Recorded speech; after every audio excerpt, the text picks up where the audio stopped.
Einstein ने इतने महान महान प्रयोग किए, उनको 1921 में नोबेल प्राइज मिला फोटॉन्स पर उन्होंने जो काम किया उसके लिए। वही आइंस्टीन अपने समय में ही गलत साबित होने शुरू हो गए थे। आइंस्टीन के समय में क्वांटम फिजिक्स का जब एक प्रयोग हुआ, डबल स्लिट एक्सपेरिमेंट उसको बोलते हैं, और कुछ और प्रयोग हुए आइंस्टीन के समय में। एक प्रयोग हुआ जिसको क्वांटम एंटेंगलमेंट आजकल एक कंसेप्ट है, जिस पर 2022 का नोबेल प्राइज मिला फिजिक्स का, आइंस्टीन के समय में आया। और आइंस्टीन ने दो और वैज्ञानिकों के साथ मिलकर एक ईपीआर पैराडॉक्स का जिक्र किया और कहा कि क्वांटम फिजिक्स के नियम गलत हैं क्योंकि ये फिजिक्स के बुनियादी नियम के खिलाफ हैं, खारिज कर दिया। और आइंस्टीन की मौत के बाद 1960 के दशक में एक प्रयोग हुआ, बेल एक्सपेरिमेंट कहते हैं। 1972 में, फिर 1980 के दशक में, और उसके बाद 3 अलग अलग वैज्ञानिकों ने साबित किया कि आइंस्टीन की धारणा क्वांटम एंटेंगलमेंट के मामले में गलत थी। और इन 3 वैज्ञानिकों को, जो अलग अलग समय में काम कर रहे थे, एक साथ 2022 में नोबेल प्राइज देना पड़ा क्योंकि वो आइंस्टीन की गलती को ढूंढ पाए। विज्ञान का यही मजा है। विज्ञान में धौंस नहीं है कि मैंने कह दिया तो अंतिम सत्य है। विज्ञान में न्यूटन भी गलत साबित हो सकता है, आइंस्टीन भी गलत साबित हो सकता है, हर कोई गलत साबित होता है। डार्विन गलत साबित हुआ कई मामलों में, लेकिन कई मामलों में शानदार है। क्वांटम थियरी ने तो हद कर दी है। क्वांटम का मतलब होता है एटॉमिक और सब एटॉमिक लेवल पे जो फिजिक्स है, जिसको मॉडर्न फिजिक्स कहते हैं, उसको बोलते हैं क्वांटम फिजिक्स या क्वांटम मैकेनिक्स कह लीजिए।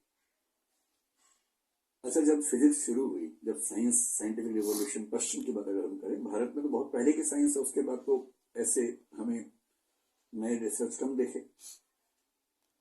यूरोप में रेनेसा के बाद से साइंस का डेवलपमेंट हुआ। 15-16 सेंचुरी से साइंस दिखनी शुरू होती है, जब कोपरनिकस, गैलीलियो, ये सब लोग हुए। जब ये साइंस का रिवॉल्यूशन हुआ, फिर 17 सेंचुरी में न्यूटन आ गया। न्यूटन एक बड़ा महत्वपूर्ण वैज्ञानिक हुआ, ग्रेविटी और जो उसके नियम है वो सब आए। हम मानते हैं कि न्यूटन से फिजिक्स एक तेज रास्ते पर आगे बढ़ी, लेकिन न्यूटन ने जो बातें कही उनमें से कुछ बातों को आइंस्टीन खारिज कर देते हैं। आइंस्टीन रिलेटिविटी की बात कर रहे हैं, जबकि उसके पहले साइंस में ये मानते हैं कि चीजें एकदम ऑब्जेक्टिव, एकदम फिक्स हैं। आइंस्टीन कहेंगे ना, इन्हें रिलेटिव है। और पहली बार साइंस में सब्जेक्टिविटी आने की संभावना बनने लगती है। और आइंस्टीन भी इस बात को नहीं मान रहे आगे चलकर। जब क्वांटम की बात है, उन्होंने कहा कि क्वांटम फिजिक्स पढ़ के लगता है कि जैसे भगवान पासे फेंक रहा हो। God does not play dices, God does not throw dices, no। इसका मतलब हम ही कम समझ पा रहे हैं, कुछ हिडन वेरिएबल्स हैं जो हम नहीं समझ पा रहे हैं। लेकिन वक्त तो वक्त है भाई। 1955 के आसपास आइंस्टीन की मृत्यु हुई है। उनके जीते जी कुछ प्रयोग ऐसे हो गए थे जो उनको खारिज कर रहे थे, और अब वो साबित हो गए गलत है। और क्वांटम फिजिक्स में जो नई धारणा आ रही है, वो तो हिला के रख देगी सबको। क्या प्रयोग है कि अगर आपको इंटरेस्ट हो तो प्रयोग समझिए। एक प्रयोग है, बड़ा प्रसिद्ध है, अगर आपको साइंस में रुचि हो। मुझे साइंस में रुचि बहुत ज्यादा है, मुझे साइंस उतनी आती नहीं है, तो मैं काम भर तरीके से कोशिश करता हूँ समझने की।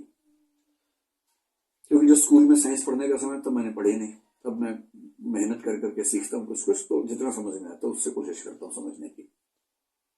डबल स्लिट एक्सपेरिमेंट कभी सर्च कीजिए नेट पे, बहुत प्रसिद्ध एक्सपेरिमेंट है। और ये मतलब पिछले 50-100 साल में लगातार इसके प्रयोग चल रहे हैं।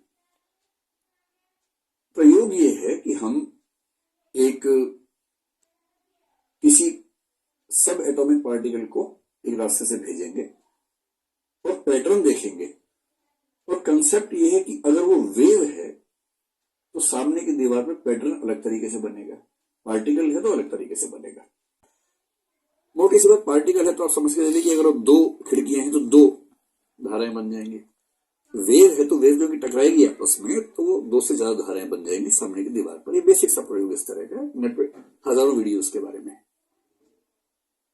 तो खूब प्रयोग किया। 19वीं शताब्दी की शुरुआत में एटम का कंसेप्ट आया। 19वीं शताब्दी के एकदम अंत में 1897 के आसपास इलेक्ट्रॉन की खोज हुई। 20th सेंचुरी की शुरुआत में न्यूट्रॉन की खोज हुई, प्रोटॉन की खोज हुई, न्यूक्लियस की खोज हुई। और इन सब की स्टडी को बोलते हैं क्वांटम फिजिक्स। मजे की बात है कि एटम के ऊपर की जो दुनिया चल रही थी, क्वांटम फिजिक्स में आके सारी धारणाएं चेंज हो गई हैं। एकदम हिल गया है, पूरी फिजिक्स हिली हुई है इस समय। इसको मॉडर्न फिजिक्स कहते हैं आज के। क्या एक्सपेरिमेंट हुआ है? एक्सपेरिमेंट ये हुआ कि जब हमने उसमें कुछ प्रयोग किए, प्रकाश को जब भेज के देखा, आइंस्टीन ने पहली बार कहा था कि प्रकाश एक वेव भी है और पार्टिकल भी। उससे पहले प्रकाश को वेव समझते थे, हम लहर समझते थे। आइंस्टीन ने कहा ना, वेव भी है पार्टिकल भी है, दोनों की तरह से बिहेव करता है, और उसको फोटोन कहा, पार्टिकल के रूप में। अब जो चीज है ना, सुनेंगे तो कुर्सी पकड़ लीजिए, खिसक ना जाए कहीं, ऐसी इंटरेस्टिंग चीज है। इसी से आइंस्टीन हिल गए थे अपने समय में। प्रकाश को भेजा और प्रकाश वेव की तरह बिहेव कर रहा है, लेकिन कुछ चीजें समझ नहीं आ रही हैं। तो उनको ठीक से समझने के लिए क्या किया कि एक डिवाइस बनाई गई जो उस प्रयोग को ऑब्जर्व करेगी। और जैसी वो डिवाइस लगाई गई, प्रकाश का बिहेवियर पार्टिकल जैसा हो गया। तो ये क्या तमाशा हो रहा है भाई? अजीब तमाशा है। तो जैसी वो डिवाइस हटाई तो फिर वेव जैसा हो गया। वेव जैसा कैसे हो रहा है? सामने दीवार पर जो इमेजेस बन रही हैं उससे पता लगा। जैसे ही डिवाइस लगाई फिर पार्टिकल हो गया। अब ये प्रयोग हजारों बार दोहराया गया और हर बार सेम रिजल्ट आया। और 2022 का नोबेल प्राइज जीतने वालों की धारणा क्या है कि जो प्रकाश है, जो फोटॉन्स हैं, देखे जाने पर उनका बिहेवियर चेंज हो जाता है। ये पूरी भौतिक वस्तु की ऐसी की तैसी हो गई। वरना भौतिक वस्तु को इस बात से क्या फर्क पड़ेगा कि मैं देख रहा हूं उसको? भाई सार्त्र ने कहा, कई दार्शनिकों ने कहा कि मनुष्य को फर्क पड़ता है। अगर मैं आपको लगातार देखने लगूं या आप किसी को लगातार देखेंगे तो उसका बिहेवियर चेंज होने लगता है, परेशान होने लगता है। ये इंसान में होता है, एनिमल्स में भी होता है। पर कभी ऐसा हुआ कि आप अपने पेन को लगातार देख रहे हैं और पेन हिलने लगे कि भाई मत देखो ऐसे करके? ये तो कभी नहीं हुआ आपके साथ, है ना? हालांकि सहज योग वाले और कई लोग क्लेम करते हैं कि वो आंखों से चम्मच को मोड़ देते हैं। ये क्लेम कई परंपराओं का है, पर लोग उस पर डाउट भी करते हैं। जब तक अपने सामने देखेंगे नहीं कैसे विश्वास करें? और क्वांटम फिजिक्स कह रही है कि जब ऑब्जर्व करते हैं तो प्रकाश का बिहेवियर पार्टिकल का हो जाता है, नहीं तो वेव का रहता है। और ये मैं नहीं कह रहा हूं, 3 वैज्ञानिक को नोबेल प्राइज मिला है, दिल्ली मोहल्ले के लोग नहीं है। नोबेल प्राइज मिला है इसी साल का 2022 का, वो कह रहे हैं ये बात।